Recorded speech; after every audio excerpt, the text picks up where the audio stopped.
Nine न्यूजचा impact, अखेर त्या मुजोर रिक्षा चालकावर गुन्हा दाखल करून अटक।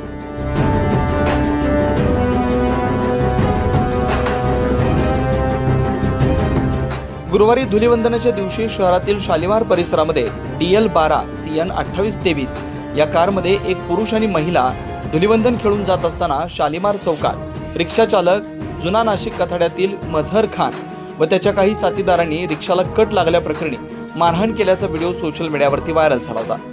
या प्रकरणी रिक्षा चालक मझहर खान याच्यावर भद्रकाली पोलीस स्टेशनमध्ये गुन्हा दाखल करण्यात आला असून त्याला पोलिसांनी ताब्यात घेतलाय। हा सोशल मीडियावर व्हायरल झालेला व्हिडिओ पाहून नाईन न्यूज महाराष्ट्र वृत्तवाहिनीने सदर व्हिडिओ प्रकरणी बातमी प्रसारित करताना काही वेळातच भद्रकाली पोलिसांनी ॲक्शन घेत या मुजोर रिक्षा चालक व त्याच्या मित्रांना ताब्यात घेऊन गुन्हा दाखल केला। याविषयी अधिक माहिती पोलीस स्टेशनचे सहाय्यक पोलीस निरीक्षक वसंत पवार यांनी अधिक माहिती दिली आहे। नमस्कार, मी सहाय्यक पोलीस निरीक्षक वसंत पवार, भद्रकाली पोलीस स्टेशन। काल दिनांक 14/3/2025 रोजी भद्रकाली पोलीस ठाणे हद्दीमध्ये शालिमार मार्केट या ठिकाणी एक ऑटो रिक्षा चालकाने एक स्विफ्ट कार अडवून त्यामध्ये बसलेल्या काही इसमास हुज्जत घालून त्याला शिवीगाळ व दमदाटी केली होती। सदरबाबतचा व्हिडिओ हा आज रोजी मोठ्या प्रमाणात समाज माध्यमावर प्रसारित होत होता।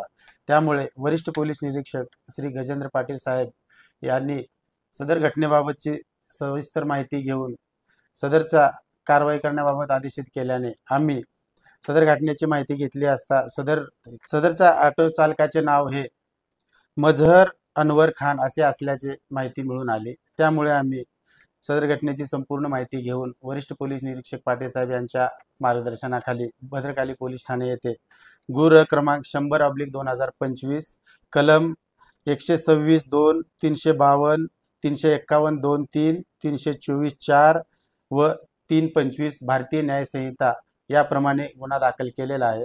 तसेच सदर गुन्ह्यातील आरोपीतास देखील आम्ही ताब्यात घेऊन अटक केलेली आहे। आज थोड्या वेळापूर्वी फेसबुकवर जो मुजोर रिक्षा चालकाचा एका कार चालकाला आणि त्याच्यात एक जी महिला होती त्यांना जी मारझोड केली तो व्हिडिओ मी आत्ता थोड्या वेळापूर्वी बघितला। तर त्या अनुषंगाने सांगू इच्छितो की काल दुपारी सदर कार माझ्या गॅरेजला आली होती आणि आमचे लहाने बंधू होते, त्यांनी त्या गाडीची उजव्या साईडच्या डोरची काच फुटलेली होती, तर ती काच टाकून आणि पुढच्या बंपरला काही थोडा फटका लागला होता। ते काम करून अत्यंत अल्प दरात आमच्या बंधूंनी ते काम करून दिलं। पण सदर गाडीचा नंबर पूर्ण आठवत नाही, कारण आमच्या इथे CCTV फुटेज वगैरे काही नाही। तर DL का NA असा काहीतरी होता, निळ्या रंगाची कार होती। आणि मग आम्ही त्यांना विचारणा केली का गाडीचा ॲक्सिडेंट कसा झाला, सहज बोलत होते। तर ते बोलले, दोघं भाऊ होते, ते हिंदीत बोलत होते का माझा भाऊ गाडी चालवत होता, तर थोडं रिक्षावाला आडवा आला तर थोडा धक्का लागला, तर आम्हाला मारझोड केली। आमच्याकडून त्यांनी 5,000 नुकसान भरपाई पण घेतली आणि आमच्या गाडीची हात मारून काच पण फोडली। तर त्या आम्ही अत्यंत अल्प दरात त्यांना काम करून दिलं। या प्रकरणी एका कार चालक व महिलेवर अन्याय झाला होता आणि ती घाबरली होती। त्यामुळे नाईन न्यूज महाराष्ट्राने या व्हिडिओचा खुलासा घेत बातमी प्रसारित केली आणि पोलिसांनी या मजूर रिक्षा चालकावर कारवाई केली। Nine news Maharashtra bureau, Nashik.